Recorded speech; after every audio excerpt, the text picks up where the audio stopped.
You know what I've heard about bike crashes? So this was said early on. A guy said to me, you are either in one of two categories. You have crashed or you will crash. I haven't seen you crash in a while.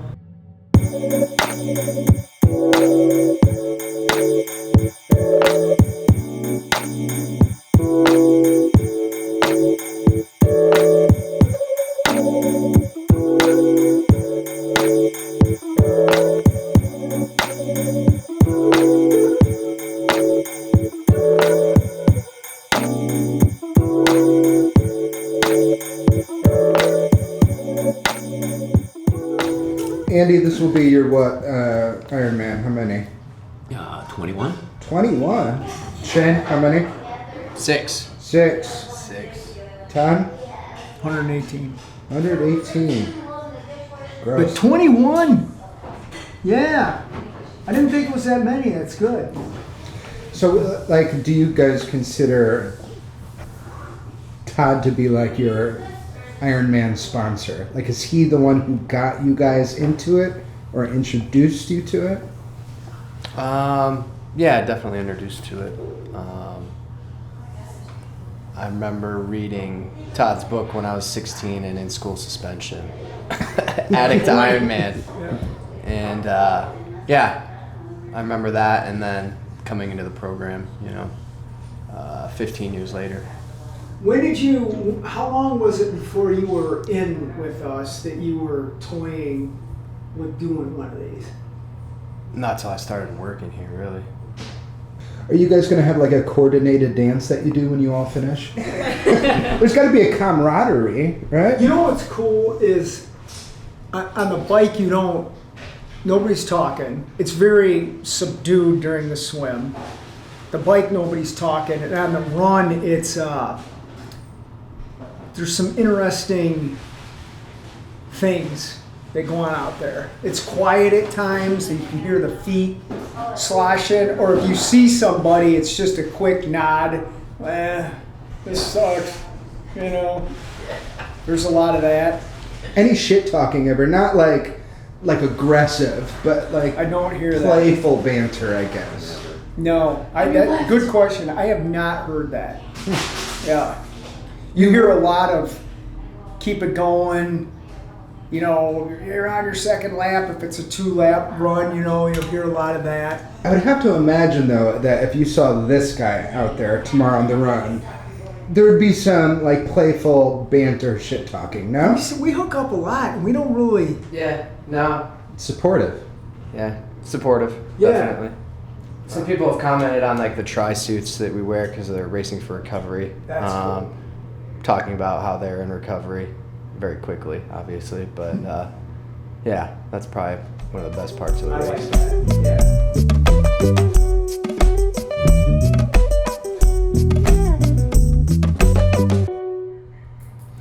I got involved in Ironman in 1999, and actually the Muncie Endurathon, as it used to be called, was my first half Ironman that I did back in 1999. So I know this is the 45th anniversary of this awesome event. So it's I'm going back to my roots, so to speak. Racing for Recovery is a unique and innovative approach to attaining and sustaining sobriety, in that we believe that people who are suffering from addiction are doing so because of unresolved trauma. And as a licensed professional clinical counselor, that's what I focus on with people, is to help them understand the impact of that trauma and then aiding them in building a balanced, holistic lifestyle. What also is unique about Racing for Recovery is our support group meetings include the family members. Well, right now we have our own recovery housing program that we implemented in 2016, and since then we probably had 1,000 people that have gone through our services, but globally, since we've started this, it's been hundreds of thousands who have been affected either by reading one of our 6 books or seeing one of our movies or my speaking engagements, but this has touched people globally since 2001. I appreciate that. When the story goes up, can you send me a quick link to it so I can see it? Okay, I appreciate you covering us. Thanks a lot. Okay, thank you. Take care. Bye. That was cool. And see, that's what I was telling you before. Like, before we left Thursday, it only took me like 15 minutes to just shoot a press release off to the local newspapers and television, and we got one. So, and that's how this whole thing started, was a newspaper article. Yeah. Literally. There we go. I got one for the fridge. There you go.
Yeah, there was a 3-car, 3-bike crash.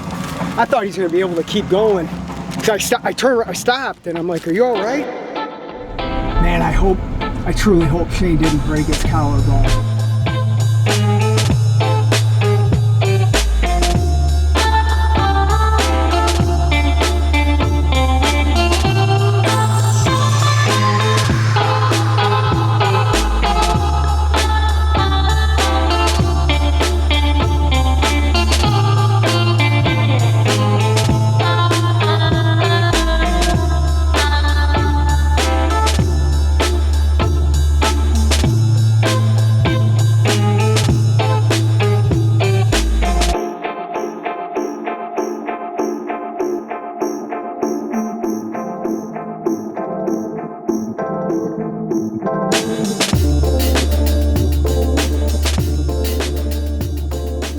I heard that, dude. I didn't see it. I heard it. And when I came back, the ambulance was there. Yeah. And I'm like, I didn't see you. And I'm like, shit, Okay, we all know Shane tried to participate in the Muncie triathlon today and he got injured. He broke his collarbone. We take him to the emergency room.